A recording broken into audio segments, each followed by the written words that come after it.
Ma chère ambassadrice, coucou, content de te retrouver.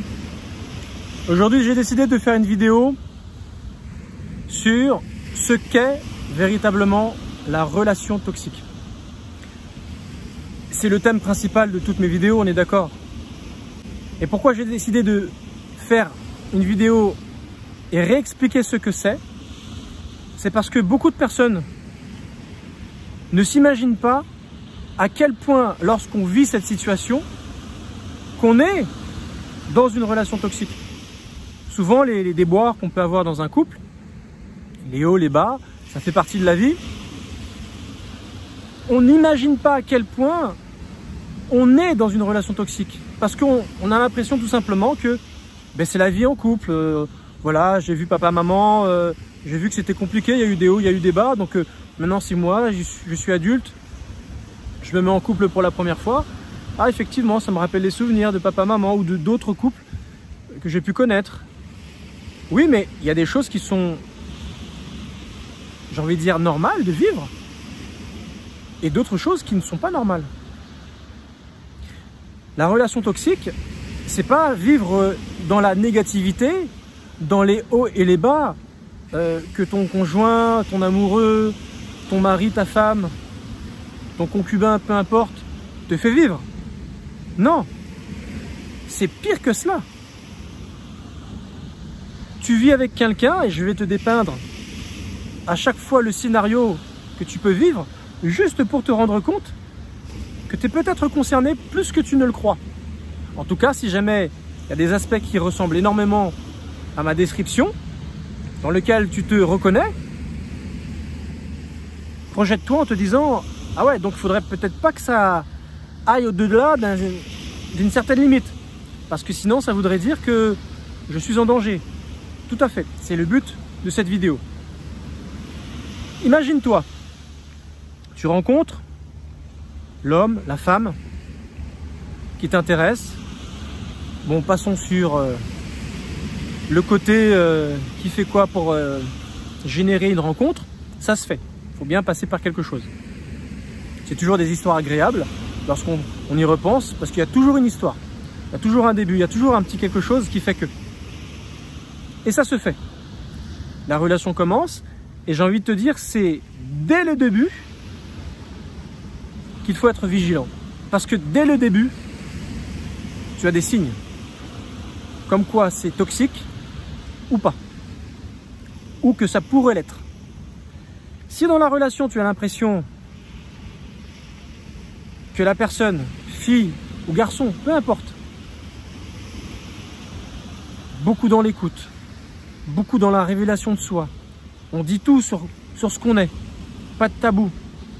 On n'a pas honte d'aborder tous les thèmes de discussion, tous les thèmes de la vie, qui fait que ça va nous rapprocher parce qu'on va donner une part de sa vie sentimentale, sa vie amoureuse, sa vie émotionnelle, nos ressentis.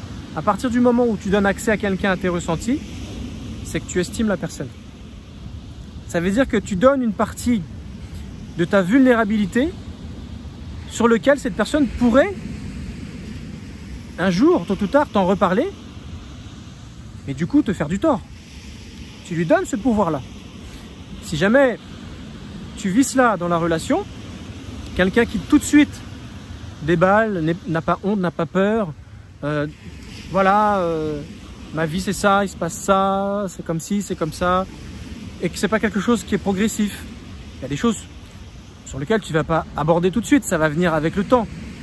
Mais si tu as l'impression que rapidement, cette personne voit en toi quelqu'un à qui elle peut confier beaucoup de choses. Ça va te rassurer si jamais tu es cette personne. Si elle te donne cette image de personne en qui elle a confiance, elle te dit tout sur elle. Elle te révèle ses plus beaux aspects. Mais également, n'hésite pas à dire ce qu'elle fait de pas bien. Parce que elle veut être cash avec toi. Et elle te voit sur un piédestal. J'ai presque envie de te dire même que tu es le meilleur. Et que elle n'est jamais tombée, cette personne, elle n'est jamais tombée avec une personne comme toi. J'ai presque envie de te dire que tu concurrences Dieu lui-même. Tu es mieux que Dieu. Bon, tu l'as compris, on est dans une phase de love bombing. C'est l'idylle. Ça va être beaucoup de présence, beaucoup d'écoute, à pas d'heure, beaucoup de temps, beaucoup d'énergie, beaucoup d'amour. À partir du moment où tu donnes ton temps à une personne, ça veut dire que cette personne est très importante pour toi. Et c'est perçu comme cela pour l'autre. Tu acceptes le rôle que cette personne veut bien te donner. Tu es le meilleur. Et sans toi, elle est perdue. Elle a du mal à se repérer si jamais tu n'es pas là, si tu n'es pas disponible pour pouvoir lui parler. Elle a besoin régulièrement d'échanger avec toi. C'est devenu une vraie thérapie. Voilà, elle a besoin de toi. Et elle compte sur toi pour être présent à chaque fois qu'elle a besoin. Dès qu'elle a besoin de confier quelque chose, dès qu'il y a quelque chose qui ne s'est pas bien passé, ou même quelque chose de positif, elle veut être là pour te le partager. C'est génial. Mais ça, dès le départ, pose-toi la question. C'est beaucoup, c'est rapide. Et elle me donne un rôle que je n'ai pas l'habitude, mais je l'accepte parce que quelque part, ça me donne énormément de valeur. Et c'est agréable d'avoir ce rôle. C'est la première fois qu'on a autant d'importance dans le regard d'une personne. On se dit, waouh, tu me donnes toutes ces choses. Ça fait un peu gonfler les chevilles. Je ne pensais pas que je pouvais donner ça à une autre personne. Et je vois, ça a l'air d'être sérieux. J'ai vraiment l'impression qu'elle compte sur moi, elle mise tout sur moi. Et plus le temps passe, elle ne va pas hésiter à te lâcher. Je t'aime. Ça, elle l'aura dit bien sûr bien avant. Mais je t'aime au point que, non, refaire sa vie après toi, non, je l'envisagerai même pas. C'est toi et c'est que toi, quoi. Je veux dire, non. Moi, je pourrais pas, je t'attendrais dans le monde, dans l'autre monde. J'ai pas envie de refaire ma vie parce que c'est toi. Alors quand tu entends toutes ces choses, toutes ces belles choses, ça te met sur un piédestal. Comme quand je te dis que tu es mieux que Dieu, c'est pas un mensonge. Tu es tellement adulé. Et toujours des petites phrases comme « tu m'as manqué »,« oh là là », alors que ça fait peut-être que 10 minutes que vous vous êtes séparés. Hein. Ou « ah, t'étais où, oh là là, ta présence me manque », ou que ça soit physiquement, parce que vous avez commencé à vivre ensemble plus ou moins, à vous voir assez souvent, ou que vous ne vivez pas encore ensemble, mais vous échangez beaucoup par texto, par vocaux, par visio, par téléphone, peu importe la façon dont tu communiques. Voilà, tu es la personne de la situation, tu es au-dessus de la norme. Et c'est comme ça. Il y a une adulation qui s'apparente à une célébrité, d'une superstar du cinéma. Et c'est là que je te dis, danger. Pourquoi danger? Parce que il n'est pas bon pour l'homme, il n'est pas dans la nature de l'homme d'être adulé, adoré. C'est quelque chose qui ne peut qu'appartenir qu'à Dieu en réalité. Il n'y a que lui qui peut être adoré. On ne peut pas adorer une autre personne. On l'aime. Mais quand ça tourne à l'adoration, tu as vu ce qui se passe autour des stars de cinéma, des stars de la musique, des sportifs. Les gens ils sont prêts à se mettre aux pieds, à courir sur le stade alors qu'ils sont en plein match pour aller prendre dans les bras leur idole. Il y a toute la sécurité qui court derrière le fan. Les gens, ils tombent dans les vapes pendant un concert. Il y en a, ils mangent, ils boivent, ils dorment. Rien que la star, ils ne vivent que par ça. Et ils le suivent sur une tournée dans l'Europe. Il y en a, bon, ok, on a tous été adolescents. Mais on n'a pas forcément tous fait ça. C'est juste que voilà, quand on aime, bon, on aime. Mais il ne faut pas confondre amour et adoration. Et là, ce que te donne le pervers narcissique, c'est véritablement cela. Et elle te dit, c'est toi, j'ai pas trouvé mieux, Et tu te dis, waouh. Tu te sens vraiment, mais alors, valoriser un point, ça fait quelque chose. Mais le problème, c'est que ça va créer, chez toi, qui va recevoir cela, une certaine dépendance. Une dépendance à l'adulation. Comme ces stars d'ailleurs. C'est pour ça que du jour au lendemain, tu quittes l'anonymat pour devenir monsieur, madame un tel. Et ça, des fois, ça va très vite. Hier, tu étais personne. Tu as posté un truc sur les réseaux sociaux, paf, 3-4 millions de vues. Et voilà, tu sors dans la rue, ah, c'est l'émeute. Les gens te veulent, on t'invite partout, on se met à tes pieds, ça devient n'importe quoi. Tu peux plus sortir dehors si on crie pas ton nom, si on scande pas ton nom. Ce que je veux dire par là, c'est que c'est pas bon pour l'être humain d'être autant adulé. Ça va créer une dépendance chez toi. Et c'est ce qui se passe chez les stars. Quand tu as été levé au rang comme ça, à gagner des millions d'euros par mois, par an, c'est pas bon. Parce que ça te donne un tel pouvoir qu'après, tu as l'impression que rien ne peut être refusé. Que tu peux tout avoir. Et c'est pas une bonne chose. Cette dépendance au succès, à l'adulation, va créer ce qu'on appelle une addiction affective également. Parce que c'est tellement beaucoup d'amour qu'on te donne que tu vas avoir du mal à t'en détacher. En tout cas, c'est le rôle que le pervers te donne pendant toute cette phase de love bombing. Tu es vraiment la personne la plus importante. Elle fait le vide autour d'elle pour te montrer à quel point ce qu'elle est prête à faire pour toi. Tellement que tu es important. Dieu à côté, c'est un Mickey de foire. Mais t'imagines jusque ça va? Jusqu'au jour où bah, ça change. Tu reçois moins d'adoration. Il y a des phases de silence. Tu as l'impression que bah, ça s'arrête. Il n'y a plus autant de demandes qu'avant, elle te réclame moins. Alors ça, bien sûr, au bout d'un certain nombre de mois, hein, ça peut durer 1 an et demi, comme je t'ai décrit dans la première phase. Tu ressens en face un manque. Tu as l'impression qu'elle souffre, cette personne. Tu te dis, ça va pas, tu m'appelles plus, tu es plus distante, tu es plus autant régulière qu'avant, alors qu'avant, waouh, tu me donnais tellement d'amour, je me sentais tellement valorisé, j'avais tellement l'impression d'être la cape rouge et le masque, que je me sentais missionné et tu comptais tellement sur moi que bah, j'avais une mission à jouer et j'ai l'impression là que tu n'as plus besoin de mon pouvoir de super-héros. Qu'est-ce qui se passe? Et là tu te rends compte qu'elle est en train de réclamer quelque chose. Mais pas merci d'être là et que tu me donnes ci et que tu me donnes ça. Non, c'est j'ai besoin de ça. J'ai besoin de telle autre chose. Je me sens pas bien. Je suis triste. Alors tu vas te dire, ben mince, je joue pas mon rôle. J'ai plus de toile. J'ai plus de pouvoir magique. Qu'est-ce qui se passe? Il y a quelque chose qui fait que j'ai perdu mon pouvoir de super-héros? Qu'est-ce qui se passe? Qu'est-ce que j'ai fait?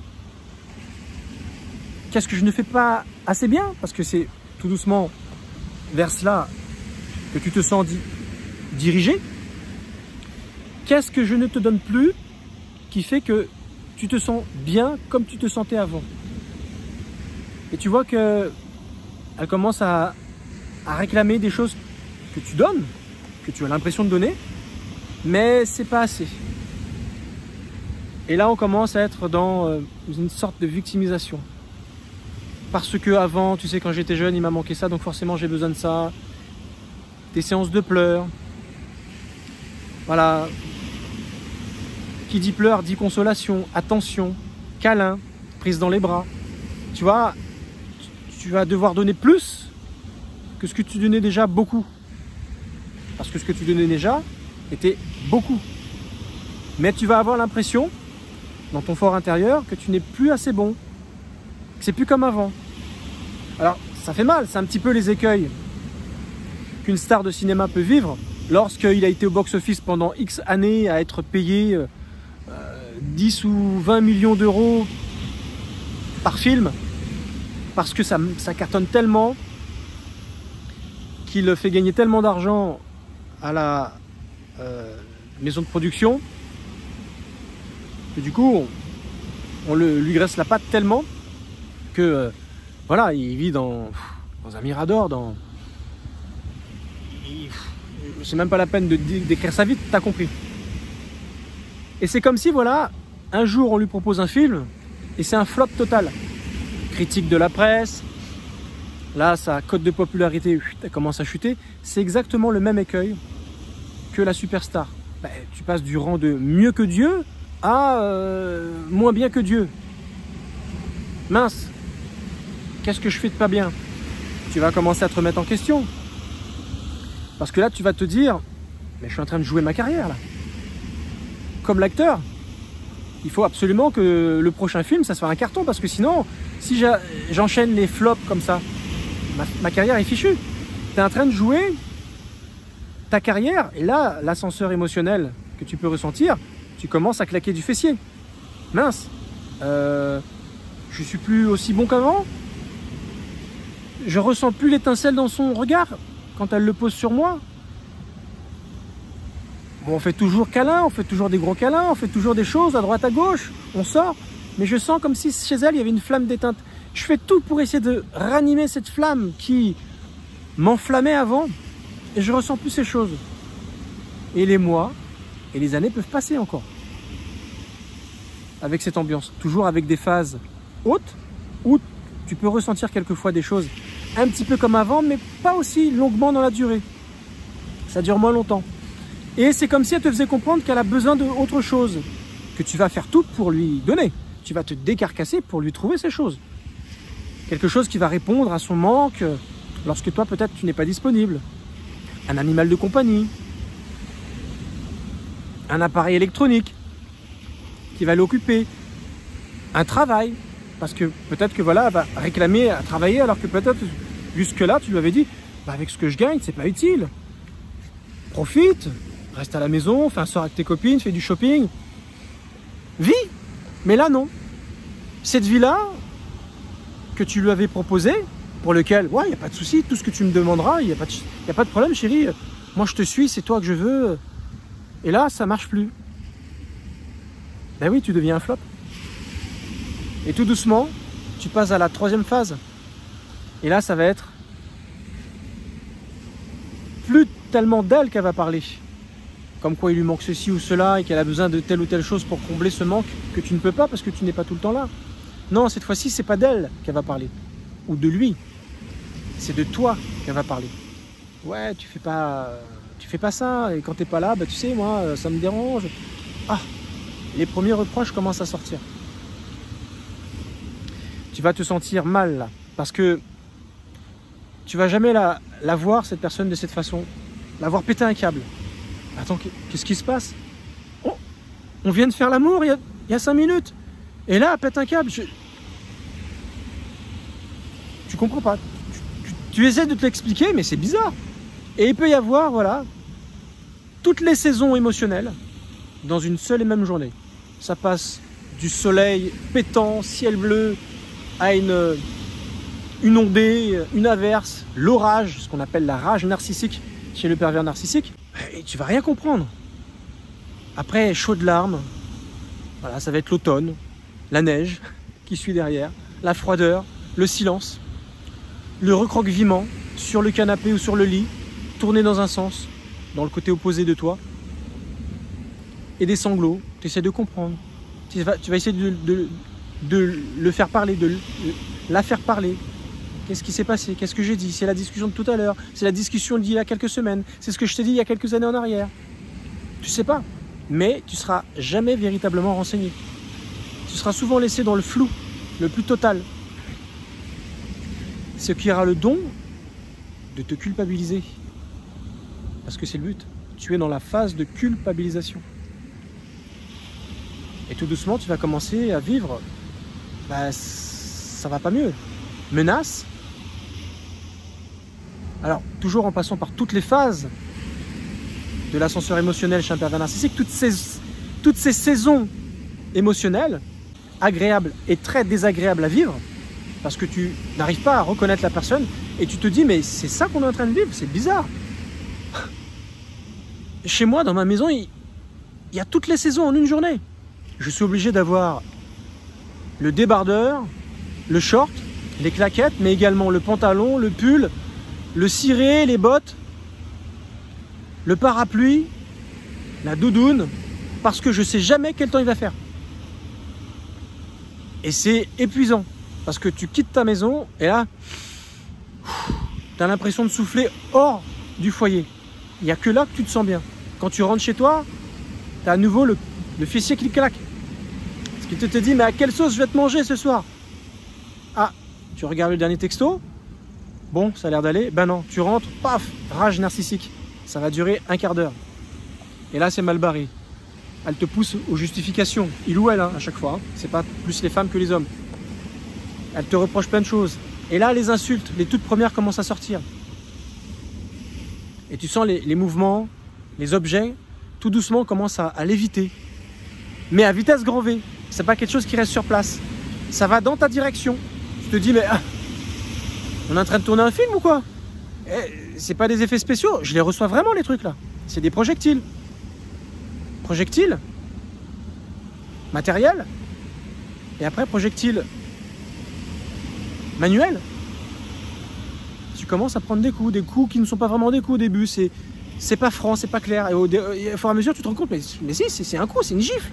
Attends, c'est un coup de poing que je viens d'éviter là. Tu visses là. Et tu sens toute la pression, toute la tension. Tu te dis, non, là, il y a un truc qui n'est pas bon là. Qu'est-ce qui se passe? Je ne peux pas continuer d'accepter ça. Là, on a passé un cap. Elle m'insulte. Il m'insulte. Ça me fait mal. C'est surtout l'après-coup, quand l'orage est terminé, quand cette rage est tombée, tu te poses encore plein de questions, tu te dis qu'est-ce qui s'est passé, alors que la personne, elle est passée à autre chose. Elle peut être bien avec toi.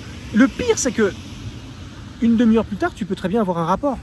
Et là, tu te dis, attends, elle a un problème. Tu te poses la question, est-ce qu'elle n'est pas malade? Il n'y a pas de maladie? Et là, tu commences à faire des recherches à droite à gauche en te disant, non, il y a un truc. Ou c'est moi, ou sinon, c'est moi qui suis fou. Ou sinon, c'est moi qui suis folle. Non, non, tu n'es pas folle. Mais le pire, c'est pas encore ça. C'est quand tu vis ces choses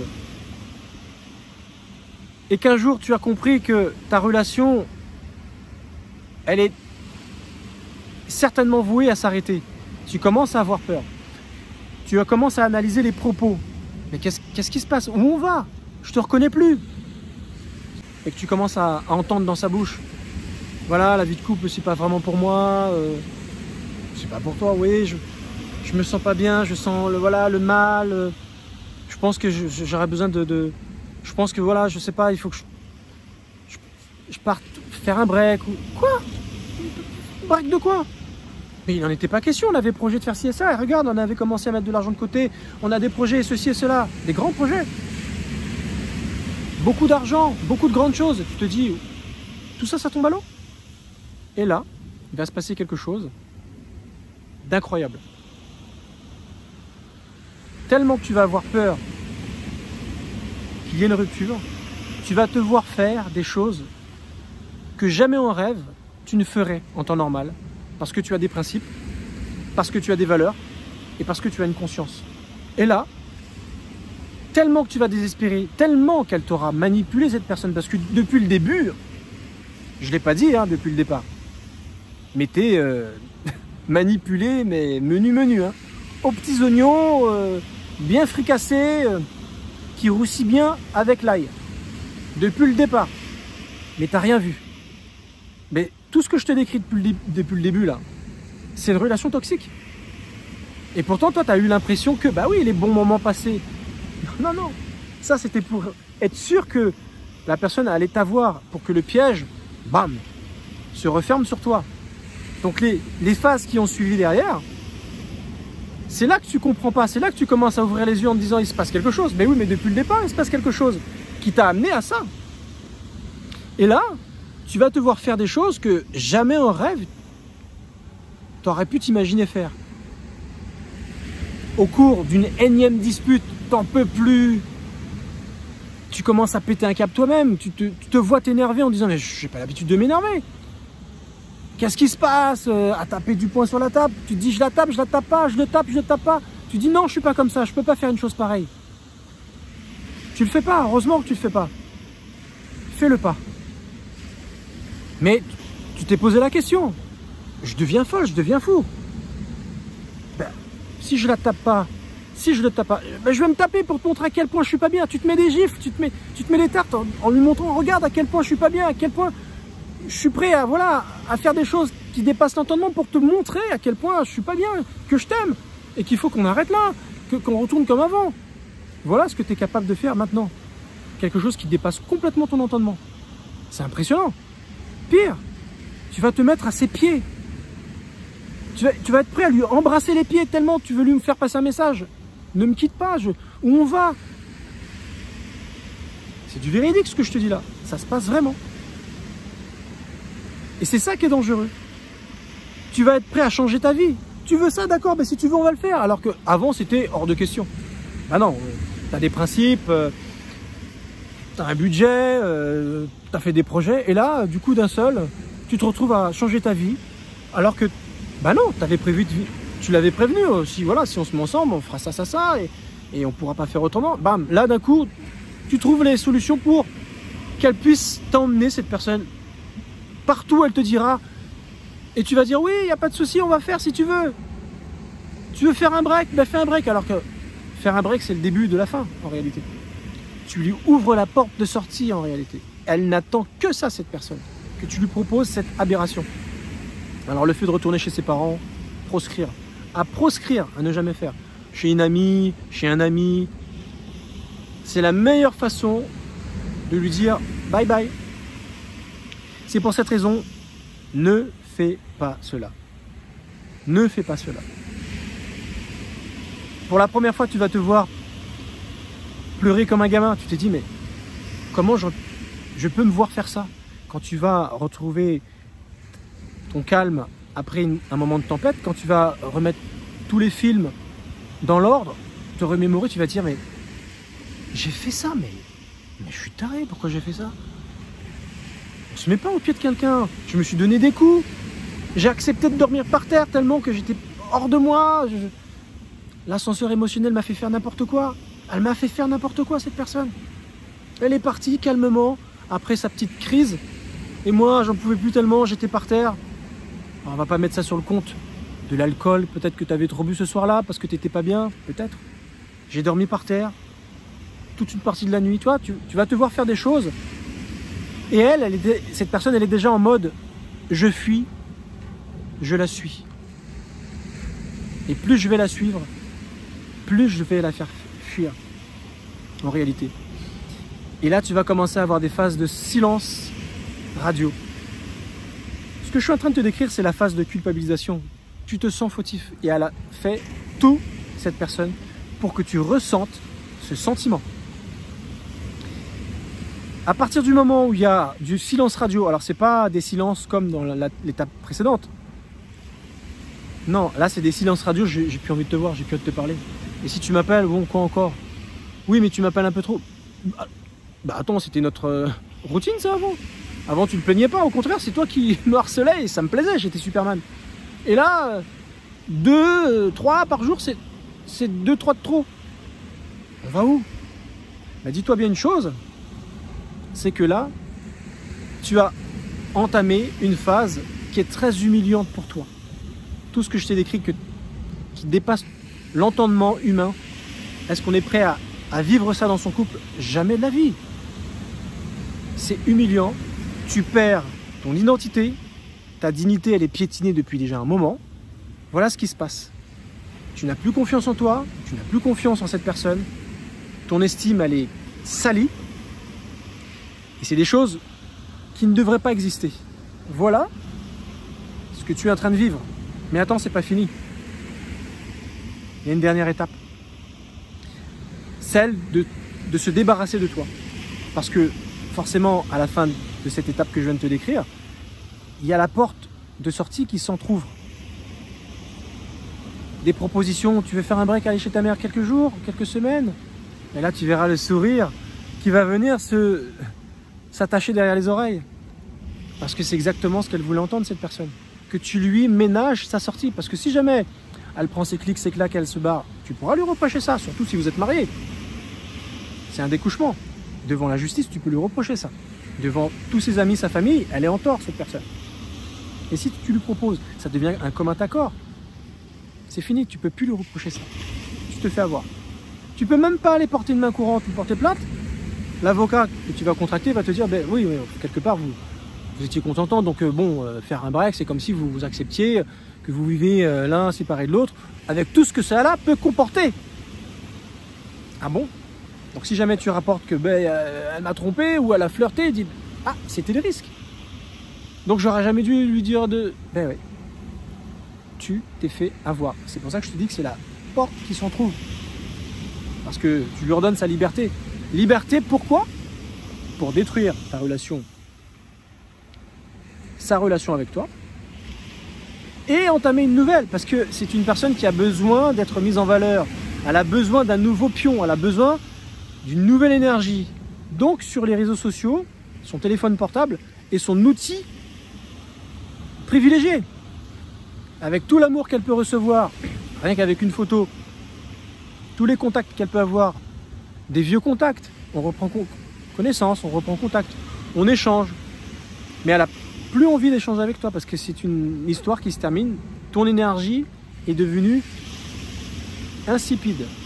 Elle n'a plus de goût pour elle, plus de valeur. Et elle a besoin d'une autre énergie. Ça fait mal d'entendre ça. Mais là, tu es dans la phase de destruction. Donc c'est un rejet total. Les reproches, une rage narcissique systématique si jamais vous devez vous retrouver. Donc c'est la règle des 3 R. Rejet, reproche, rage narcissique. Donc elle ne va pas hésiter à flirter si ce n'est pas déjà fait depuis un moment. Hein. Mais là, ça va être dans l'option, on change de pion.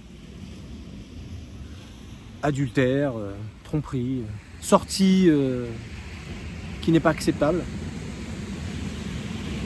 Hé, un tel, on a vu ta femme à tel endroit.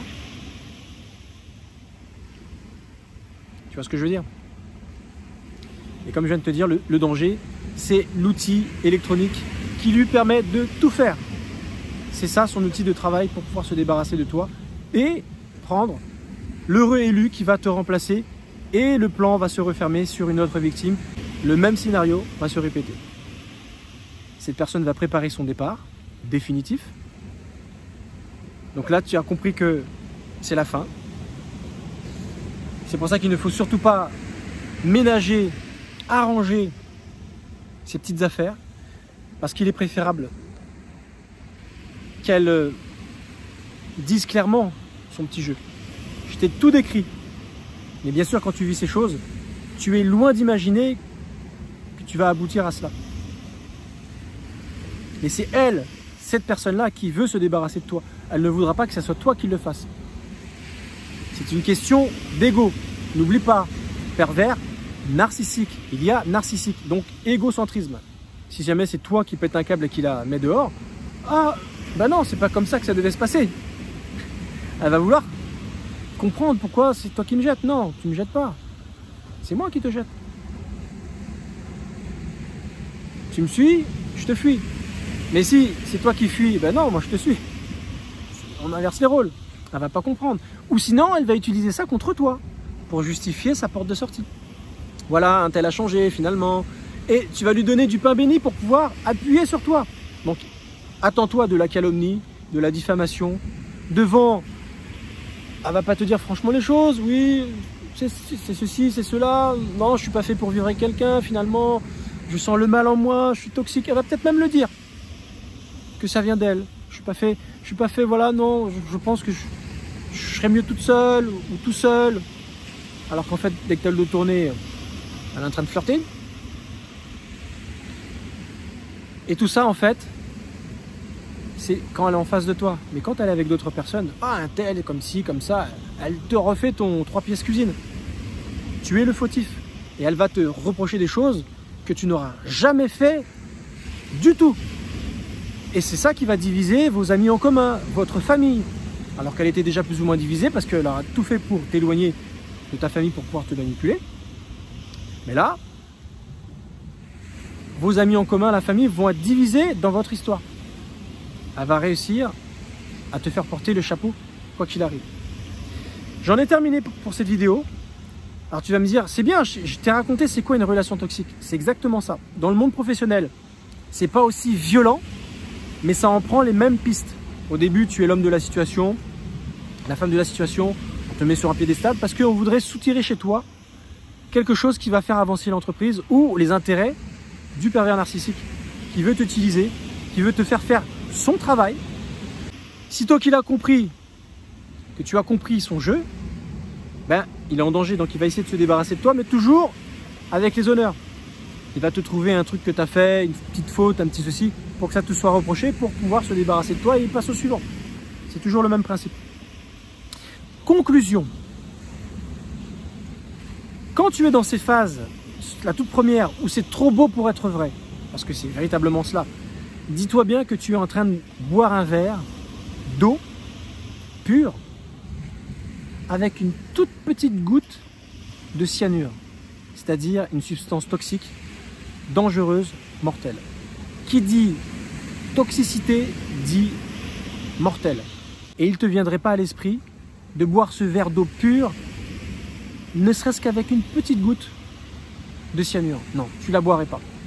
Donc, si une petite goutte de cyanure dans un grand verre d'eau pure, tu ne bois pas, pour quelle raison tu te mettrais avec une personne qui est toxique, qui est à elle toute seule, cette personne, du cyanure, quelqu'un qui va te retourner le cerveau, qui va retourner ta vie, qui va te faire enlever tes valeurs hautes, qui ne va jamais te donner tes besoins fondamentaux, sauf au début, mais trop, pour du jour au lendemain te l'enlever carrément.